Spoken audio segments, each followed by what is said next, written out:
ቃል ከማር ይልቅ ይጣፍጣል። ቃል ከማር ይልቅ ይጣፍጣል። ይለያል ይቀድሳል አስተዋይ ጠቢብ ያደርጋል።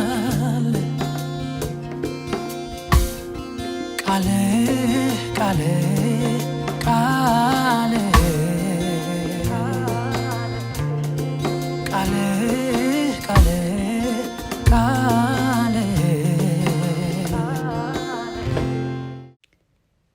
ጤና ይስጥልኝ የጌታ ቤተሰቦች እንደምን አላችሁ? ስራዬ ደሴ ነኝ ከካሊፎርኒያ።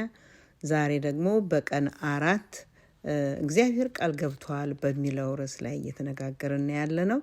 በቀን 4 ደግሞ እግዚአብሔር የገባው ቃል ከሴት የተወለደውን ልጁን ለኛ ሊልክልን ነው። ይህም እንደ መግቢያ አድርጌ የወሰድኩት ጥቅስ የሚገኘው በገላትያ 4 ቁጥር 4 እና 5 ላይ ይገኛል። እንዲህ ይላል፣ ነገር ግን የዘመኑ ፍጻሜ በደረሰ ጊዜ እግዚአብሔር ከሴት የተወለደውን ከሕግም በታች የተወለደውን ልጁን ላከ፣ እንደ ልጆች እንሆን ዘንድ ከሕግ በታች ያሉትን ይዋጅ ዘንድ። ልጆችም ስለሆናችሁ እግዚአብሔር አባ አባት ብሎ የሚጮህ የልጁን መንፈስ በልባችሁ ውስጥ ላከ ይለናል። ይሄ የሆነው መቼ ነው? እንግዲህ የዘመኑ ፍጻሜ በደረሰ ጊዜ። እንጸልይ። ቅዱስና መሐሪ የሆንክ እግዚአብሔር አባታችን እናመሰግንሃለን ስለ አባታዊ ፍቅርህ፣ ስለ አምላካዊ ኃይልህ።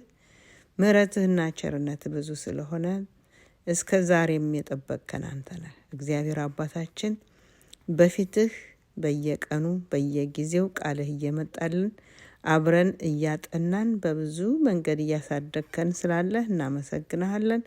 አሁንም ይህንን ያንተን ቃል ይዤ ስቀርብ አንተ ደግሞ አንደበቴን እንድትቆጣጠር፣ ካንተ የሆነውን ቃል እንድናገር በመንፈስ ቅዱስህ እንድታግዘኝ፣ እኔም ደግሞ በህይወቴ የምኖርበት እንዲሆን፣ ለእያንዳንዳችንም የሚጠቅመን እንዲሆን፣ ልጆቻችንንም ጌታ ሆይ በምናስብበት በዚህ ጊዜ አንተ አብረህን እንድትሆን፣ የእነሱንም ልብ እንድትነካ፣ ህይወታቸውን እንድትመልስ፣ ካንተ ጋር እንዲጣበቁ እንለምንሃለን በሕያው ልጅህ በጌታ በኢየሱስ ክርስቶስ ስም አሜን።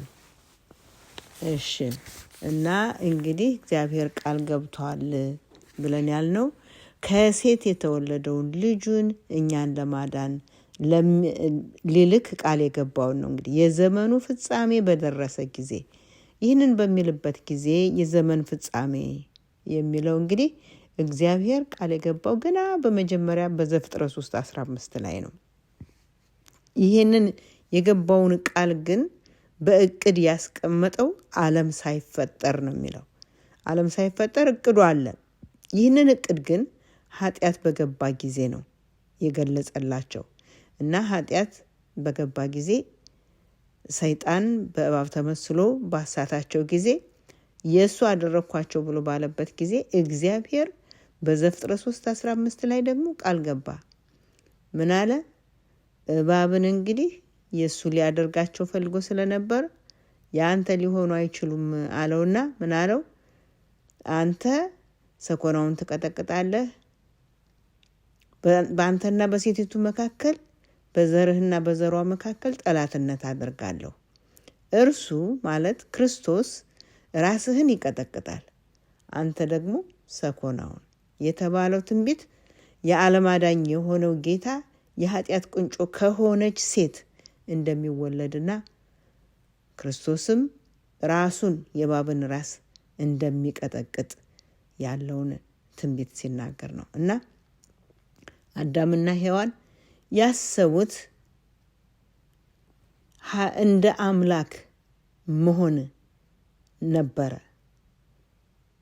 እባብ በፈተነቻቸው ጊዜ እንደ አምላክ እንሆናለን ትሆናላችሁ ሲባሉ እንደ አምላክ መሆን ለምን እንዳስፈለጋቸው አላውቅም። ነገር ግን ያንን ተመኙ። ግን ያ ቀርቶ መቀመቅ እንዴት እንደወረዱ አዩት። ወዲያውኑ ክብራቸው ተገፎ ራቁታቸውን ሆነው ቅጠል አገልድመው ከፈጣሪ መደበቅ ዕጣ ፈንታቸው ሆነ። ሆኖም ግን ጠላት አገኘኋቸው ብሎ ገና ሳይናገር የፈረሰውን ጠጋኝ የሆነው ጌታ ከተፍ ብሎ ከዛችው ከወደቀች ሴት ተወልዶ መዳንን እንደሚያመጣላቸው ተነገራቸው። በገላትያ 4 ላይ እንዳነበብ ነው። ነገር ግን የዘመኑ ፍጻሜ በደረሰ ጊዜ እግዚአብሔር ልጁን ላከ፣ ከሴት የተወለደውን የሚለውን። ወዲያው ይሄ ቃል የሚፈጸም መስሏቸው ነበር አዳምና ሔዋን። ነገር ግን የኃጢአትን አስከፊነት ሳይቀምሱት ተሎ እንደማይሆን በሕይወታቸው አዩት። ለረጅም ዓመታት ከ900 ዓመት በላይ በቆዩበት ዘመን፣ በዛ በተሰጣቸው ዘመን ብዙ አንገት የሚያስደፋ ነገርን ተመለከቱ። የመጀመሪያው አንገት የሚያስደፋ ነገር የመጣባቸው ከአምላክ ተለይተው መደበቃቸው ነው። ራቁት መሆናቸው ነው። ከዛ በራቁትነታቸው ማፈራቸው ነው። ከዛ ጌታ ጣልቃ ሲገባ አንድ በግ ላከላቸው። ያንን በግ አርደው ቆዳውን እንዲለብሱ አደረጋቸው እና እግዚአብሔር ጣልቃ ገባላቸው። ያን የበጉን መሞት አዩ። ከዛም ቀጥሎ ደግሞ የዛፎች ቅጠል ረግፎ የማያውቀው ሲረግፍ ተመልክተዋል። እንስሳትም አብረው ሳር እየበሉ እንደልባቸው ይኖሩ የነበሩት ባህሪያቸው ወዲያውኑ ቅይር ሲል አይተውታል። ኃጢአት ብዙ ነገሮችን ቀይሮታል እና ይሄ የኃጢአት ስር በቀላሉ የሚጠፋ አልሆነም። መንገዱም ረጅምና ውስብስብ ሆነባቸው።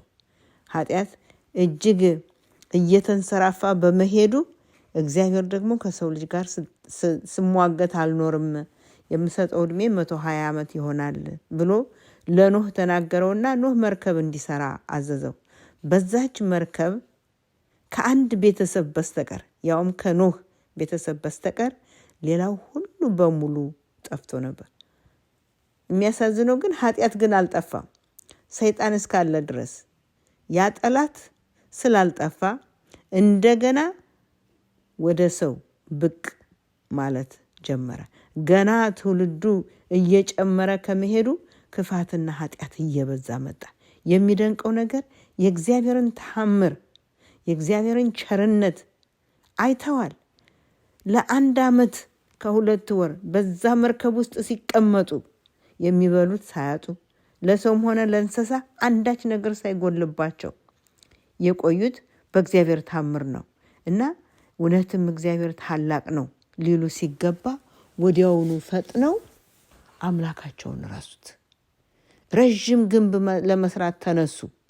ከተማን ሰሩ ከስሩ። የመጀመሪያ ያደረጉት ጣዖትን ሰርቶ ጣዖትን ማምለክ ነው። ከእግዚአብሔር ዓይናቸውን አነሱ። እግዚአብሔር ግን አፈር መሆናችንን የሚያውቅ አምላክ ምንም ያህል በእነሱ ላይ ያደረገው ነገር አልነበረም። ይቅርታ፣ በእነሱ ላይ ያደረገው ነገር ቢኖር ቋንቋቸውን ሁሉ እንደበላለቀባቸውና የጀመሩት ምስጢራቸው ሳይሳካላቸው ቀረ። ጠላት ሰይጣን ሁልጊዜ ተንኮል እንደሰራ ነው። ራሱም ከፍ ላለሁ አለ። ከእግዚአብሔር በላይ ከዙፋኑ በላይ ከፍ ላለሁ በልዑል መሰላለሁ አለ። በእግዚአብሔር ተራራ ላይ 5 እኔ እያለ የተናገራቸውን በኢሳይያስ 13 ምዕራፍ 14 ቁጥር 13 እና 14 ላይ ማየት ትችላላችሁ። 5 ጊዜ ነው ዙፋኔን ከፍ አደርጋለሁ፣ በልዑል መሰላለሁ፣ በእግዚአብሔር ተራራ ላይ እሄዳለሁ፣ ከፍ ላለሁ እያለ ብዙ የተናገረው። ከጌታ ኢየሱስ አመጣጥ ጋር ስናወዳድረው ሰይጣን ራሱን ከፍ አድርጎ በተናገረበት ጌታ ኢየሱስ ግን በእግዚአብሔር መልክ ሲኖር ሳለ ከእግዚአብሔር ጋር መተካከልን መቀማት እንደሚገባ ነገር አድርጎ አልቆጠረውም ይለናል። ነገር ግን የባሪያን መልክ ይዞ በሰው ምሳሌ ሆኖ ራሱን ባዶ አደረገ፣ በምስሉም እንደ ሰው ተገኝቶ ራሱን አዋረደ ሲል በፊልጵስዩስ 2:6-7 ጳውሎስ ይገልጽልናል። ስለዚህ ይህ ጌታ ራሱን አዋርዶ እግዚአብሔር ባዘጋጀለት በማርያም ማህፀን በስጋ ተወለደ። ይሄ ስጋ እንግዲህ እግዚአብሔር ያዘጋጀለት ስጋ ለመሆኑ በዕብራውያን ምዕራፍ 10 ቁጥር 6 እና 7 ስናነብ እንዲህ ይለናል 5 እስከ 7 ስለዚህ ወደ ዓለም ሲገባ ጌታ ኢየሱስ መስዋዕትንና መባን አልወደድክም፣ ስጋን ግን አዘጋጀህልኝ አለ። በሙሉ በሚቃጠል መስዋዕትና ስለ ኃጢአት በሚሰዋ መስዋዕት ደስ አላለህም። ያ ሁሉ ሰብአዊን ዘር ሊያድን የማይችል ነው። ምሳሌ ሆኖ ስለሱ የሚያሳይ ነገር ነበር የነበረው፣ ጥላ ነበር የነበረው። በዚያን ጊዜ እነሆ በመጽሐፍ ጥቅል ስለኔ እንደተጻፈ አምላኬ ሆይ ፈቃድህን ላደርግ መጥቻለሁ አልኩ ይላል። ይሄ ስጋ ምን አይነት ስጋ ነው የለበሰው ብለን ስናስብ በዕብራውያን ምዕራፍ 2 ላይ ቁልጭ አድርጎ ይገልጸዋል። ምዕራፍ 2 ከቁጥር 14 እስከ 18 ያለውን ስናነብ እንግዲህ ልጆቹ በስጋና በደም ስለሚካፈሉ እርሱ ደግሞ በሞት ላይ ስልጣን ያለውን ሞት እንዲሽር ይኸውም ዲያብሎስን ነው። በሕይወታቸውም ሁሉ ስለ ሞት ፍርሃት በባርነት ይታሰሩ የነበሩትን ሁሉ ነፃ እንዲያወጣ በስጋና በደም እንዲሁ ተካፈለ ይለናል። ክርስቶስ በስጋና በደም በማን ስጋና በደም በማን ስጋና ደም ቀጥሎ ያለው ቁጥር ይገልጽ የአብርሃምን ዘር ይዟል እንጂ የያዘው የመላእክትን አይደለም ይለናል። ስለዚህ የሕዝብን ኃጢአት ለማስተስረይ ለእግዚአብሔር በሆነው ነገር ሁሉ የሚምርና የታመነ ሊቀ ካህናት እንዲሆን በነገር ሁሉ ወንድሞቹን ሊመስል ተገባው። ወንድሞቹን ሊመስል ተገባው። እርሱ ራሱ ተፈትኖ መከራን ስለተቀበለ የሚፈተኑትን ሊረዳቸው ይችላል ይለናል። ስለዚህ ወንድሞቹን የመሰለው በአንድና በአንድ ነገር ብቻ አይደለም። ወንድሞቹን በሁሉ ነገር ወንድሞቹን ሊመስል ተገባው ይለናል እና የአብርሃምን ዘር ይዟል እንጂ የወሰደው የመላእክትን ዘር አይደለም ይለናል። እንዲሁም ይህንኑ ሲያረጋግጥልን በሮሜ ምዕራፍ 1 ቁጥር 3 ላይ ደግሞ ጳውሎስ እንደዚህ ይለናል። ስለ ወንጌል አስተማሪነቱ ስለ ራሱ ሲናገር የሚያስተምረው ወንጌል ይህም ወንጌል በስጋ ከዳዊት ዘር ስለተወለደ እንደ ቅድስና መንፈስ ግን ከሙታን መነሳት የተነሳ በኃይል የእግዚአብሔር ልጅ ሆኖ ስለተገለጠ ስለ ልጁ ነው። እርሱም ጌታችን ኢየሱስ ክርስቶስ ነው ብሎ ይናገራል። ከዳዊት ዘር ከአብርሃም ዘር እያለ ይነግረናል ስለ ጌታ ኢየሱስ አመጣጥ። እንግዲህ በስጋና በደም እኛን መሰለ። የዘመናት ምኞት በሚለው መጽሐፍ ላይ ገጽ 14 ላይ እንዲህ የሚል እናገኛለን። ስጋን በመልበሱ ክርስቶስ ሰብአዊነትን ተላበሰ። ይህ መለኮት የሆነው ምንን ለበሰ? ሰብአዊነትን ተላበሰ። በመለኮታዊነቱም የእግዚአብሔርን ዙፋን ጨበጠ። የሰው ልጅ እንደመሆኑ መጠን የመታዘዝን አርያነት ሰጠን። የእግዚአብሔር ልጅ በመሆኑ የመታዘዝን ኃይል ሰጠን። የሰው ልጅ ሲሆን የመታዘዝን አርያነት፣ የእግዚአብሔር ልጅ በመሆኑ ደግሞ የመታዘዝን ኃይል ሰጠን ይላል። ስለዚህ ወደዚህ ዓለም በመጣበት ጊዜ ኃጢአት በምድር ላይ እጅግ የበዛበት ስለነበር እስራኤልም በሮም ግዛት ስር ስለነበረች ሊቀ ካህን እንኳን ሲመረጥ በዛ ጊዜ ሊቀ ካህኑ በስርዓቱ መሰረት በቤተ መቅደሱ ስርዓት መሰረት ነበር የሚያገለግለው ከአሮን ዘር የሆነ ተብሎ በሮማውያን ስር ስለነበሩ ለሮማውያን ጉቦ በመስጠት ሊቀ ካህን ሆነው መሾም እንደሚችሉ በዛ ዘመን ሁሉ የረከሰ የአምልኮቱ ሆነ ስርዓት ሁሉ የተበላሸ ነበረ። በዚህ በተበላሸው ጊዜ ነበር ጌታ የመጣው። ስለዚህም ይህ አዳኝ ሲመጣ ዓለሙም አላወቀውም ይላል። ስለ ስጋ ስለ ከፍተኛ ማዕረግ ስለማግኘት የሚታገሉ ናቸው እንጂ ካህናት ይህንን እውነት ሊመጣ ያለውን ጌታ ለህዝቦቹ ያስተማሩ አልነበሩም። ስለዚህ ምን ይለናል? የእርሱ ወደ ሆነው መጣ፣ የገዛ ወገኖቹም አልተቀበሉትም። ለተቀበሉት ግን ስልጣን ሰጣቸው፣ የእግዚአብሔር ልጆች ይሆኑ ዘንድ ሲል ዮሐንስ ምዕራፍ 1 ቁጥር 11 እና 12 ይነግረናል። እግዚአብሔር ዓለምን ስለወደደ ምን አደረገ? አንድ ልጁን ለኛ ለኃጢአተኞች አሳልፎ ሰጠን። ይህ እንግዲህ ታላቅ አምላክ ራሱን ባዶ አድርጎ ለኛ ሲል ወደዚህ ወደ ኃጢአተኛ ዓለም መጣ፣ እኛንም ወደ እርሱ አቀረበን። ምን አይነት ታላቅ ፍቅር ነው! ሰማይን ባዶ አድርጎ መለኮትነቱን ከአባቱ እግር ስር ጥሎ እንደ ሰው ተገኝቶ ስጋን ለብሶ እንደ ሰው ተመላልሶ ያለ ኃጢአት ከመሆኑ በቀር ይለናል ወንድሞቹን በሁሉ ነገር ሊመስል ተገባው አለ። በሁሉ ነገር እኛን መስሏል ያለ ኃጢአት ከመሆኑ በቀር እና ይህንን ጌታ ነው እንግዲህ ከሴት ተወልዶ ሊያድነን መጥቶ እግዚአብሔር አንድ ልጁን የሰጠንና ያዳነን። እንዴት አይነት ታላቅ ፍቅር በክርስቶስ እንደተገለጸ!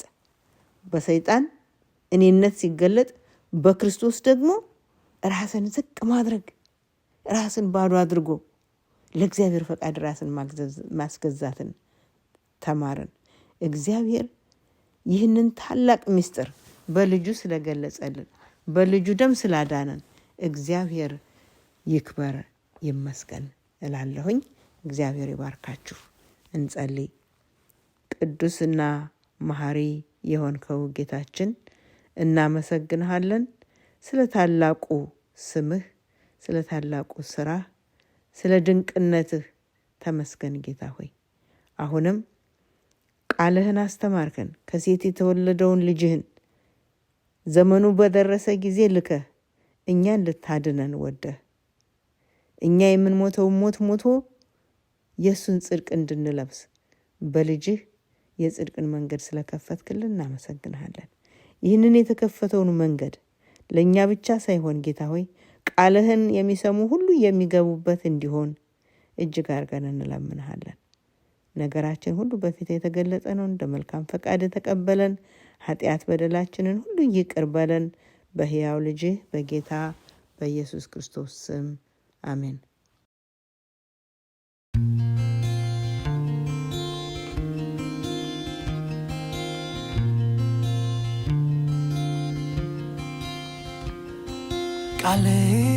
ቃሌ ከማር ይልቅ ይጣፍጣል።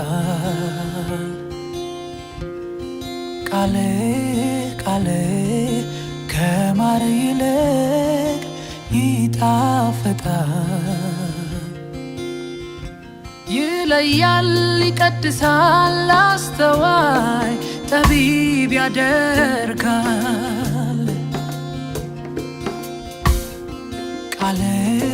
ቃሌ